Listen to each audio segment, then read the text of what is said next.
غمزه پلوی صاحب سلام علیکم. وبخې ګزارشګر صاحب دغه زه ودروم. ښه په خیر راغلی. څه شی د کتل ولې ژاړې؟ څه خبره ده؟ څه در باندې شوي دي؟ خیرت خدای. ته په خیر راغلی. خیر دې په نصیب. ګزارشګر صاحب ولې به نه ژاړم؟ ولې؟ زړه مې قلم ده. زړه مې ټوټه سوله. زه چې دغه تصویر ته ګورم دغه لاړم نیټ ته لاړم دغه تصویر ته ناست یم ماته به دغه نیټ کې به څه شي چې دا کتلی مې چې دغه ته لیکلي دي اوهو دوستانو دا موضوع ځان سره شیر کړئ. دا وګورئ چې زموږ د هیواد د کونړ هغه ښایسته لرګي هغه ښایسته ونې وهل سوي دي او په سیند کې لاهو کېږي. ما اول فکر کوو چې دا څه وایي دا؟ ما ویل ښه تابوتونه دي. ته دا وګوره تر دې خوا که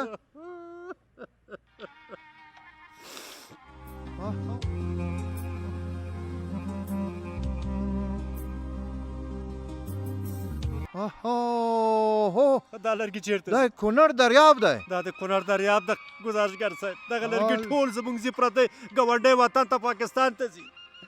دا ولې و قربان دې سمه. کامرامن صاحب تاسو مهرباني وکړئ.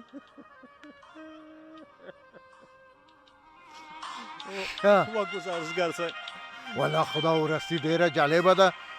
د کونړ غرونه وهل شوي او لرګي د کونړ دریاب ته اچولي او دغه دریاب کې روان دي. نو معلومه نه ده کومې خوا ته به ځي. دغه زموږ دا ګاونډی هېواد څه ده هلته ځي. زه خفه دې ته یم چې ولې وای خدای دپاره دا خو زموږ د هېواد شتمني ده. اوس خو الحمدلله زه په دې خوشحال یم چې امارات اسلامي حکومت راغلی یو اسلامي نظام راغلی ده. په دې باندې ډېر فخر کوم په دې باندې ډېر خوشحالیږم. نو زه دغه ته هیله مند یم چې زه دغه نه خواز کوم دغه امارات اسلامي حکومت نه خواز کوم دغه مشران نه خواز کوم چې په لیاز د خدای د دغه مخه ونیسئ ونیسئ په دې چې دا زموږ د وطن آبادي ده. دغه یوه ټوټه لرګی موږ او تاسو دپاره څومره به ارزښه ده. په رښتیا هم قدرمنو لیدونکو په دې هیواد کې دغه څو کاله کېږي چور چپاول غصب زورواکي د ځمکو د دښتو د غرونو چور کول غصب کول او په میلیونو جریبه ځمکې غصب شوي دي. یو قمندان به و صاحب یو 10 کاله 15 شل 50 کسان به لرل صاحب یو دښته به یې ونیوه غصب کړي او خلک ولس هم خوشحاله دی چې شکر اسلامي امارات راغلی دی. د چور د چپاول د غصب د غلا د شوکې مخه به ونیسي. خو دغه تصویر چې ما ولیدو علني شوکه ده. دا زموږ امارات ته هم ضربه ورکوي ولس ته هم او دغه څوک کوي دغه کار حتما یو څوک به وي چې زور لري. ولې دغه مخه نه نیول کېږي؟ باید د اماراتو مشران د کونړ ولي د ننګرهار ولي د دغه کار مخه ونیسي.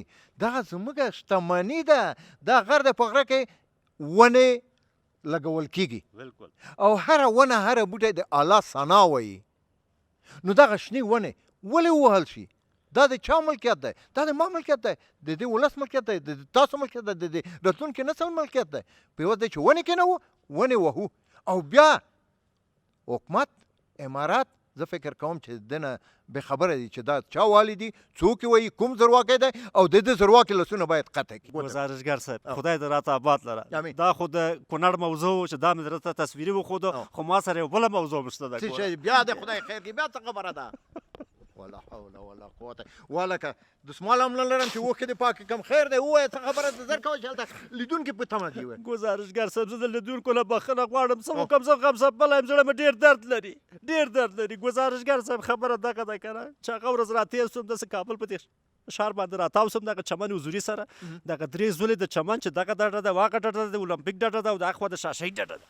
په دغه کې مې چې کتلې ګزارشګر صاحب یاره د کورونو سامان د کور سامان د قاشق نه نیولی پنجي نه نیولی توشک نه نیولی کمپل نه نیولی بسترو نه چوکۍ تختونه دا خو ما هم لیدلی دي. نو دا خو میز چوکۍ هم پکې نستې دي فرنیچر هم پکې ایښی دی. دا نه څه پروا کوي خلک یې خرڅوي نه کنه پروا کوي پروا په دې کوي ګزارشګر صاحب چې زه خبر سولم چې یو تعداد زموږ ورونه زموږ افغانان د دغه وطن نه چې امارات اسلامي حکومت څنګه راغلو دوی وتښتېدل لاړل ولې لاړل؟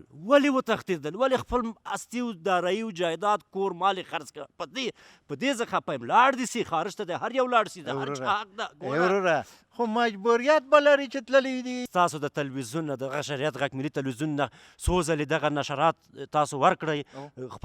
خپله مجاهدین صاحبان وویل چې موږ ټول ملت ته بخښلي دي. که په چارواکي کې ول، که پولیسو، که په امنیت کې اپی کړی.